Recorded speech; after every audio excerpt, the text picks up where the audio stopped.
Yo, what's going on? It's your boy KAeveryday. It's your boy K. This is the Unaffiliated Creators Podcast. I'm your host. Like I always tell y'all, man, sometimes you gotta do your dirt all by your lonely. So today, y'all just gonna have to deal with me. So today I wanted to break down the latest Joe Budden podcast episode. I think it was episode 3.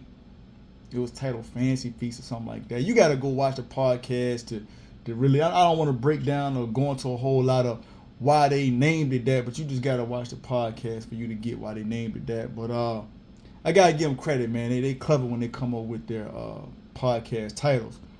But I wanted to talk about this particular episode because I think they did a real good job with breaking down this beef between Drake and Kendrick Lamar.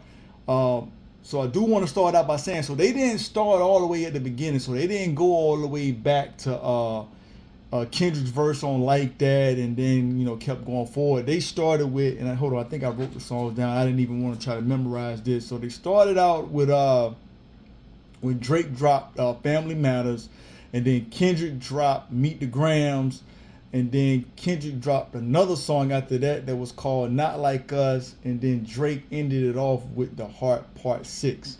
So that was the songs that they broke down, and everybody was giving their opinions on. They basically did it song by song. So they started with Kendrick's Family Matters. Now, so for those who haven't seen the visual for that song, the visual is crazy. So he basically took a van that looks just like the van that was on Kendrick's album Good Kid, Mad City. That particular van is it shows it getting crushed. And then it switches from that to, I guess it's supposed to be like the inside of what a hearse looks like. But to me, that song was crazy. So, and I'm just going to go ahead and just let everybody know. I know it's an unpopular opinion. I know a lot of people don't agree with me. But I still think that in this battle, I think Drake won. But probably for different reasons than other people. I guess it all depends on how you're looking at it. And I'm going to explain it again for those who haven't seen my previous podcast where I was basically breaking down this beef and explaining why I feel the way I feel. So the reason why I feel that Drake won is because a lot of times in rap beef, this ain't the time to try to prove how smart you are. We don't need to be trying to go look up words to figure out what you're saying. I need stuff to be very direct and to the point. And I think Drake did a good job of keeping his songs surface level. And I think Drake's songs were hotter, meaning that I could see myself listening to Drake's songs down the road and still be like, yo, that song hot. A lot of people listen to the Kendrick songs because they just wanted to hear what he had to say in terms of the beef. But the songs that Kendrick put out, I don't think it's going to be songs that you're going to be playing 6 months from now. Like you just want to be riding down the road in your car listening to those songs. I think Drake made better songs. But I do got to give it to Kendrick. I think lyrically, his songs were better. So I think that's why a lot of people saying that Kendrick won the beef, because lyrically, his songs were a little better. But not by much, though. Drake was rapping on these, this, in my opinion. So again, the Joe Budden podcast, they started off by talking about the Family Matters song first. And they all agreed, it was unanimous, that song was fire. And they felt that this was Drake's haymaker. Like he thought that this was like the nuclear push the red button, I'm pushing the button, and that was gonna be the knockout punch. Then Kendrick came back. Now I like the Meet the Grams song, the concept of it, but I think he was kind of trying to prove that he was being a little too artsy. It was almost like a little too creative. And in this beef, I don't need you to be trying to show me how creative you are. I just need you to be in attack mode. So to Meet the Grams, I was like, I like the concept of it, but I was still saying that I thought the Family Matters song was way hotter than Meet the Grams. All right. And I really enjoyed this episode of the Joe Budden podcast because it was funny because everybody except for Ish thought that Kendrick won. And it was funny just looking at Ish's demeanor, looking at his face, and I could just tell how he felt because I felt the same way, and I still feel the same way as Ish do. I still feel that Drake won, but it was just funny watching Ish have to try to prove his point against a room full of other people who everybody else in the room is taking the other side. So it's kind of hard to like win a battle when you know that everybody else that you trying to fight against or you trying to prove your point against is all taking the other side. All right. So they thought that Family Matters was hot. And then when they moved on to the Kendrick song, they all felt that that song was hotter than Family Matters. And they said they thought that Kendrick was strategic in how he dropped it. So it was like if Kendrick would have waited a while for him to drop his song, then they said Family Matters would have caught more steam and it would have been more effective. But Kendrick was very strategic and he purposely like dropped his next diss song like pretty much right after Family Matters came out. So it took a lot of steam away from Drake's song. I wasn't really trying to look at it and get to that deep into it. I just felt that Family Matters was a hotter song. All right. So then you got that one. So then Kendrick dropped another one after that. Not Like Us, or what is it called? Yeah, Not Like Us. And that's the one that's got that, this heavy West Coast influence. The beat, the melody, something like dun dun dun dun. And you could just imagine if he would have shot a music video for it, you could have just imagined like several dudes just like doing the crip walk or something like that. You just would have seen a lot of dudes, doing the hyphy or crip walking and all the stuff that they do out on the West Coast. And DJ Mustard did the track, so that was very strategic as well. So started out with that. And I guess me personally, again, I guess I'm a little biased in this. Y'all don't shout me down. I'm from the East Coast, so I might be a little biased. But I never really been a big fan of that West Coast sound. And you can understand why, because I'm from the East Coast. I grew up listening to Biggie, listening to, Nas and Jay-Z, so I'm kind of used to that kind of rap. Now, I will say that I can see why people like the song, but that heavy West Coast sound, that just ain't really my thing. So I guess that's why I kind of lean more towards the Drake song again, because Drake was kind of like more of the kind of stuff that I listened to. So I might be a little biased again, but that's why I still felt that the Drake songs was hotter. But everybody on the Joe Budden podcast, it was funny. You got to go look at it.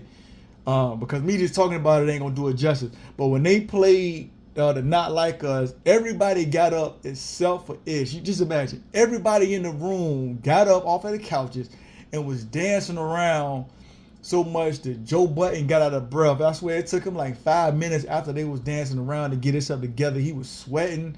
He had to go get a paper towel to wipe his forehead off. And then Ish's face was priceless. It was funny. Queen's Flip even got up and was trying to like mess with him, trying to get him to like dance and move around. And Ish was sitting on the couch looking like Garfield, like he was not amused. But I think again, he feeling kind of like I feel like. Ish is a Drake fan, but I'm not just even being I'm not even a Drake fan. So I'm kind of objective in this. I'm just more of an East Coast kind of hip hop fan. So that's what I grew up on. That's what I'm used to. Don't get me wrong. I like artists from the West Coast, and I do listen to West Coast songs. But the fact that he made it a point to make it so West Coast influence, that's just not really my style of music. But I rock with K-Dot. A lot of the songs that he put out, I like. But I just thought it was funny watching everybody. Even Melissa Ford got up at some point and started dancing. And she wasn't trying to like really dance as hard as the guys was dancing, but she really just did it just to be funny. But everybody got up and started dancing except for Ish. All right. So then after they played that song, and again, everybody in the room all said that song was way hotter than what Drake had put out. And then at the end, they played the Heart Part 6. Now, I thought it was kind of clever and witty that he named it that because, anybody that's been following Kendrick, he has a series of songs, and the last one he had was Part 5. So Drake named his Part 6.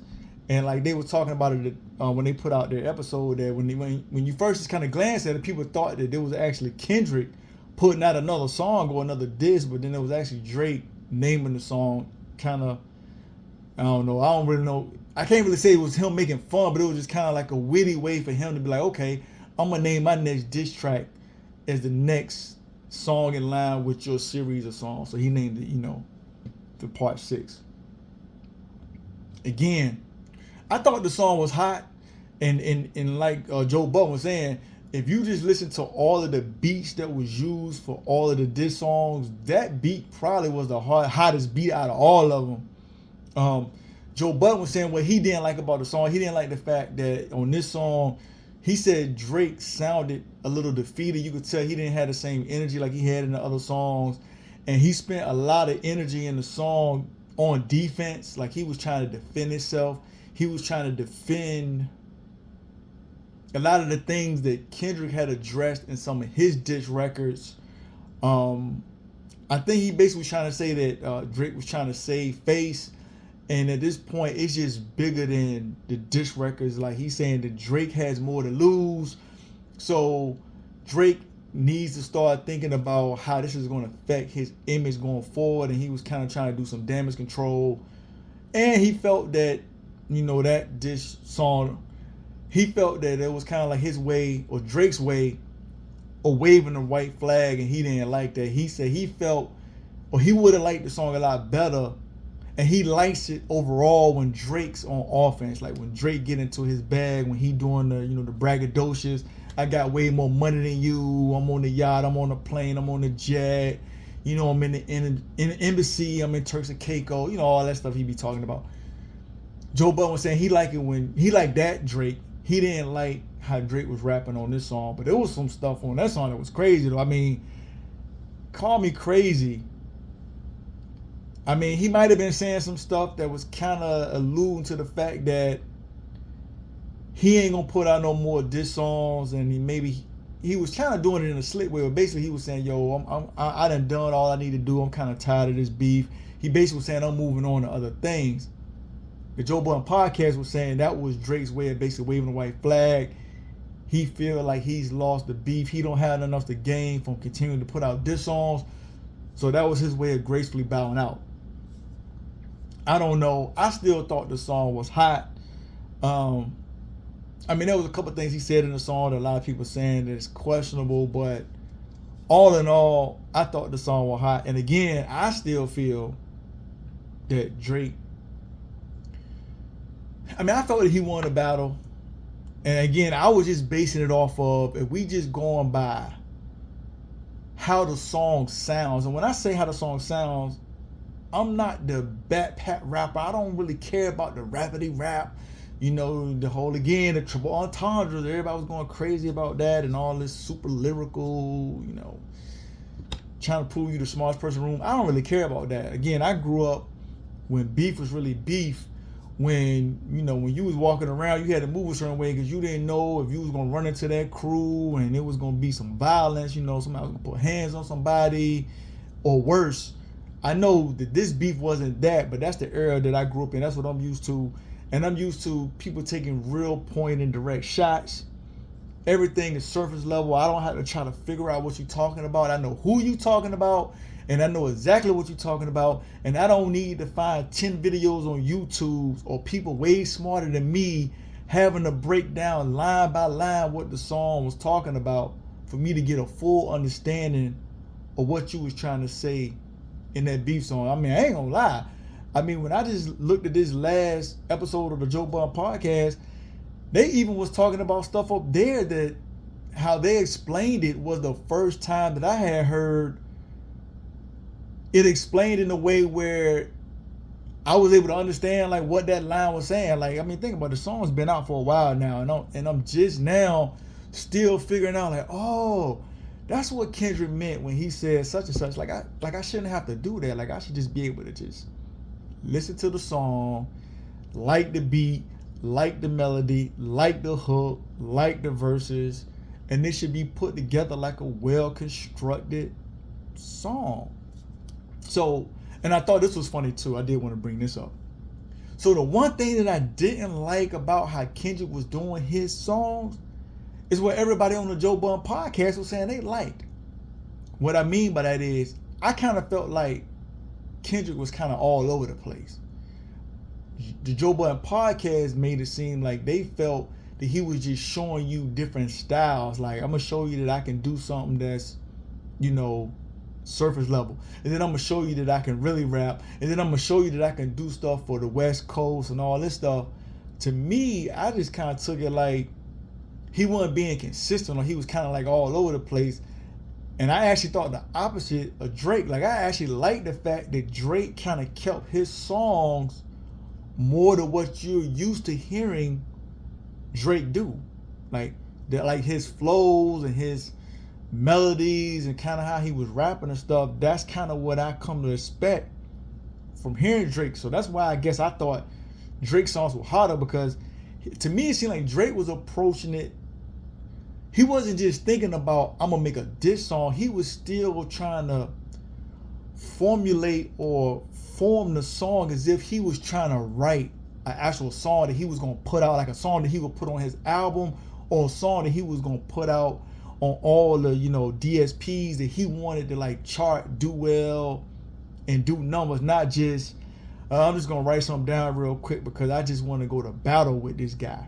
It seemed like Kendrick really sat down and was like, yo, I'm going to war with this dude, and he wasn't really necessarily concerned about trying to make the hottest sounding song. So again, that's why I said that Drake won the beef. But I guess again, it was all in what you consider winning the beef. If you into just lyrics, Kendrick won. If you into who made the hottest songs, I would say that Kendrick won. And there was another thing that I really didn't like, and they talked about this on the podcast as well. Joe Budden kept saying that he don't care when people lying in their diss tracks, just make it sound good. Basically, I'm paraphrasing, but basically he was saying he don't care when people lie. I disagree with that. I think it's kind of corny if you're gonna go out of your way, like when Kendrick said something about Drake having an 11-year-old daughter, or he said he had a daughter, and then it comes out that that's not true. To me, that takes a little shine off of that diss record. Like, if you would have said all this stuff and it would have been some crazy stuff, and then it would have came out that Drake really did have a daughter that he was hiding, then it would have been the whole Pusha T thing again, and everybody would have been like, oh man. But to come out and be like, yeah, I said all this stuff, but then it wasn't true. And then for Drake to come behind it and say, look, basically, I set you up. I knew you was going to run with that information, but I fed you some false information. To me, gave a leg up to Drake. But Joe Budden and the Joe Budden podcast was basically saying that, I get that, but it don't even matter that he was lying. The song was still better. Now, Ish kind of felt like me. He was just kind of like, so y'all sitting here saying that it's cool to lie, like it ain't a big deal that the person, that the person lying, or it comes out that they lying, and it ain't a big deal. Like, yeah, I'm kind of like him on that one. Like, once I found out that you was lying, because back in the day when you was dissing, you normally wouldn't say something about somebody if you didn't know that you didn't have the receipts or the hardcore evidence to prove what you were saying. I mean, you just wouldn't do that. I mean, to write a whole diss song and it's all lies, that's kind of corny. So the whole thing about his daughter and stuff to me was kind of corny. But and I don't know if y'all saw this, and a lot of other stuff happened that was kind of surrounded around the beef, and I don't know if it just happened around the same time, if it's a coincidence, or if it's directly related to the beef. But that was the whole thing about somebody that got shot at Drake's house. It wasn't Drake. I think it was one of his security guards or something. I don't know if that was some kind of way tied to what's been going on with this beef, or if it was just a coincidence. And then there was an OVO store that got now this is true. It got vandalized, and they spray painted the name of one of the Kendrick diss tracks, the title of the song. They spray painted that on the front of the door, the window, or whatever. Which I think that's kind of crazy. Like, look, man, keep it on wax. But when people get involved and start like vandalizing people's property, and now people getting shot and all that, like, look, we don't need all that. Let's just keep it on wax. Let's keep it professional, and may the best man win. But hey, from everything I'm seeing, it's sounding like the beef is over, or at least as far as Drake's concerned, I don't guess he gonna put out no more diss songs. And at this point, I don't know if it's really gonna make Kendrick look good if Drake gracefully bows out at this point. But then if he just keep making diss songs, it's gonna kind of look like you kicking the man while he down, and I don't know how that's gonna look. So at this point, a lot of people feeling like this beef is pretty much over, and everybody, I guess, besides me, Ish, and Gilly the Kid, we the only three out there that's saying that Drake won. Everybody else saying that Kendrick got him. So I just want to come on here today and just kind of chop that up, man. I think the beef is over. It gave us a lot of content. I enjoyed watching it. I'm glad none of these gentlemen got hurt. Again, I think it was sad what happened with the guy that got shot out in front of Drake's house, but I think he did survive. But I'm glad nobody else got hurt that I know of anyway. I haven't seen anything that says anybody else got hurt that's surrounded around this beef. But I appreciate y'all taking time to tune into the podcast. Y'all be good and stay safe.